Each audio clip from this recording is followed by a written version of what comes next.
Alright guys, so we're continuing our series on the guard. This is going to probably be the last one for a while, and I'm sorry I'm competing a little bit with the laundry, I guess. So, I apologize for that.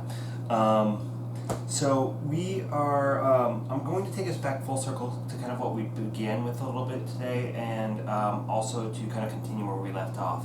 So, we'll come back to the guard probably when we are able to start doing it for real with actual people soon.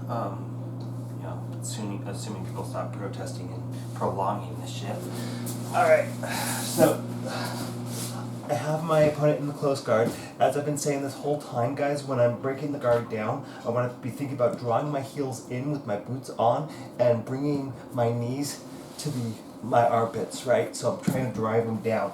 So that's going to be what's going to really create that power, right? So whatever way I get here now, we've kind of talked about this, and in fact, actually, I'm going to come back to the bridle platter. We're going to start with something else here. So again, when I break the posture down, I'm going to hook the back of the head, and I'm going to, we're going to be here, right? He's posting up my hands or whatever I'm doing, because I'm going to have to clear that arm some way. We've talked about this quite a bit. So I'm going to shoot up. I want to keep my elbow, to bring my elbow to my knee here, right? And then I'm going to bring my arm under, and I'm cupping the back of his head. Now, from here, I'm going to flick my arm, and then I'm going to hold onto the shoulder. So my hand's going to usually actually be coming a little bit towards the anterior portion, the front portion of his shoulder, and I'm pinching here strong. I actually went for this in the last tournament I did, and I was loose with this elbow, and the guy was able to get his arm back. So that pinch is actually just as important as the rest of this lock. So I'm keeping my elbow tucked in. I'm keeping this nice and tight here. So the thing about this kind of arm lock kind of position that we got here, this is the Entangled Arm position, is that for one, it's just great control, but it also opens up other attacks, right? So what I kind of want to do now is I want to kind of start getting heavy over to the side. I want to be drawing him over the side so he feels unstable to that direction. And the reason why is in order for him not to face plant on this direction, he's going to have to take his hand out and post. And remember what we talked about quite a bit now is that if I can get somebody's dependent on that post, he won't be able to move it, right? So if I keep him heavy and start drawing him that way, he's not going to be able to block my next move. So instead of using strength or really trying to push this back with my knee or anything like that, I'm just going to bring him over this way and use my weight looking the direction I want to go and keep him posted. Now I can pull this leg out, right here, and I can hook the head, and I can get into this triangle position, right?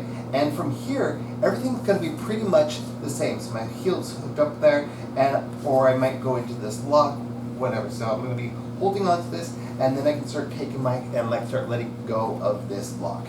So from here, I can grab here, get my knee connected, pivot off to the side, throw my leg over, flare out, and get that cut down. All right? So that concept is what I really want you guys to kind of get. It's one of the few key concepts that I think is really, really important from really any position, especially mount escapes, right? Is if I can get them to post somewhere, then I've got access to that limb. So from here, he's doing whatever defense he's going to do. I'm going to break his posture down by flaring my knees. They're not pinching in, bringing them to my armpits, keeping my boots on, drawing my heels in. I keep this close so that there's no space for him to take his arm back. I'm going to come around the outside. I'm hooking the back of his head, right? So I'm holding him down. I flick over, grab my own wrist, pinch my elbow in so I can maintain that. Now that I'm on this position, guys, I'm going to start getting heavy to this side so that he has to post that arm on the ground to prevent himself from face planting. So from here, I'm on my side. That's going to give me the mobility I need, right, to start pulling this leg out. And if I'm keeping him heavy and I'm like driving in that direction, right, he's not going to be able to move that hand. And that's what I need in order to get this. So I start to square back up, and I cross my ankles on top, and I bring my heels as high up on his back as I can.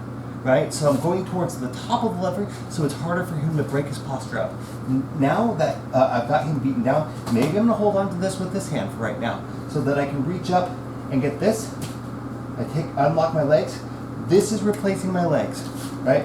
So I can start to pivot. I reach under between his legs, and I get the angle, throw over the top, And now all I have to do is move that leg arm over. Remember, we just bridge, pass it, and finish, right?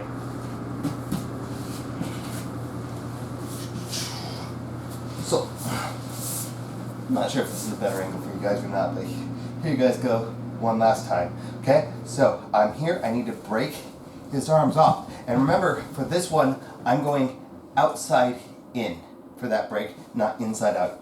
Okay, it's important to know which one you're doing because you won't be able to set this up from the other direction. So I break his posture down, I hook the back of his head, I keep my arm close, it goes straight up, it doesn't come out here somewhere, and I loop under. I flick and I grip. And now I'm going to keep that elbow pinched, right? And I'm going to start, maybe unlock my legs, and I'm going to start pressuring him over this way and threatening for him to face plant there, right? I'm going to bring my leg out. If he is too close, guys, keep that pressure on and use your knee, right, to clear out that space. Push, get your leg out, and then throw it over the top here. Get as high up to the shoulders as you can, and then pinch your knees, draw your heels in to keep that pressure pulled down. Now I'm going to let go. I can hold on the head if I want to, but I probably won't need to. But if he is starting to be aggressive about posturing up, absolutely hold that head. You don't want him to have that space. So I'm going to grab my ankle, bring my foot to my knee, and here I'm not too tight, guys. I want to be heavy on his neck, but I don't want to be so tight that I can't move. So I pivot, right, and then I throw it over the top, bring over, and finish that triangle. All right, so that's going to be your entangled arm to triangle choke.